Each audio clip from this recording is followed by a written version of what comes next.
გორის მუნიციპალიტეტის საჯარო სკოლების ნაწილს სარეაბილიტაციო სამუშაოები ჩაუტარდება. ამის შესახებ ტევე მონიტორინგს გორის მუნიციპალიტეტის რესურს ცენტრის უფროსმა განუცხადა. გია ბერძნიშვილის თქმით, ამ ეტაპზე მიმდინარეობს კიდევ ერთი მე-11 სკოლის მშენებლობა, რომელიც სავარაუდოდ ახალ სასწავლო წელს დასრულდება. რეაბილიტაცია უკვე ჩაუტარდა და სასწავლო პროცესი ჩვეულ რეჟიმში აღდგა გორის მე-12 ბერშვეთის და მეჯვრისხევის საჯარო სკოლებში. რესურს ცენტრის უფროსმა ატენის სკოლის ირგვლივ არსებულ პრობლემებსა და მის მოგვარების გზებზეც ისაუბრა.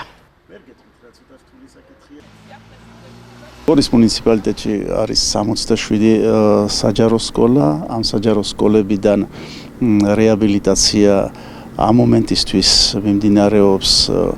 ფაქტიურად დამთავრებულია მე-12 საჯარო სკოლა, რომელიც იცით თქვენ უკვე სწავლაც დაიწყო იქ.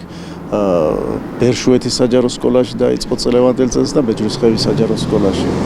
ამჟამად მიმდინარეობს თქვენთვის ცნობილია აგერ მე-11 საჯარო სკოლის მშენებლობა, რომელსაც როგორც მშენებლები გვპირდებიან ახალი სასწავლო წლისთვის უკვე დაიწყება, აქ დამთავრდება სამუშაოები და სავარაუდოდ უკვე მოსწავლეების შევლენ თუ რაიმე შეფერხება არ იქნება.